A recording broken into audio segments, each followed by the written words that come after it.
Kinumpirma kahapon ng Department of Justice o DOJ na ipinag-uutos na ng Manila Regional Trial Court Branch 51 sa Department of Foreign Affairs ang pagkansela sa passport ni expelled Negros Oriental 3rd District Representative Arnolfo Teves Jr.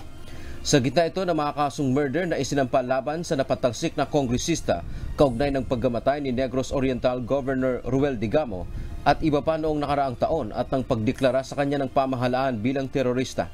Ngunit binigyang diin ng kanyang abogadong si Attorney Ferdinand Topacio na hindi pa pinal ang ipinag-utos na kanselasyon ng pasaporte ng kanyang kliyente habang humahanap na sila ng mga legal na paraan para mabaliktad ang inilabas na desisyon ng korte.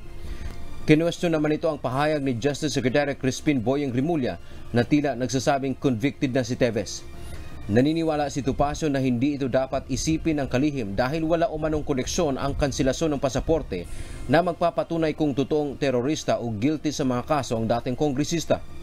Samantala, inatasan naman ng korte ang National Bureau of Investigation o NBI na gawin ang lahat para maibalik si Teves sa Pilipinas. Ayon sa Manila Regional Trial Court, bagamat ginarantihan ng saligang batas ang right to travel o makabiyahe, hindi naman ito absolute at mayroon pa rin itong restrictions. Binigyang diin ng korte ang tindi ng mga kasong murder na isinampa kay Teves at ang pagdeklara sa kanya ng gobyerno bilang terorista para pagbigyan ang hiling na kansilahin ang pasaporte ng dating mambabatas. Ayon naman kay Justice Secretary Crispin Rimulya, nananatili ang paghahanap ng hustisya at hindi nila papayagan ang mga individual na nakasuhan ng karumaldumal na krimen na takasan ang proseso ng batas. Nananatili pa ring malaya sa ngayon si Teves na sinasabing huling nakita sa bansang Timor-Leste. Dante Amento, UNTV, News and Rescue. Diyos ang aming sandigan, serbisyo publiko ang aming pinahahalagahan.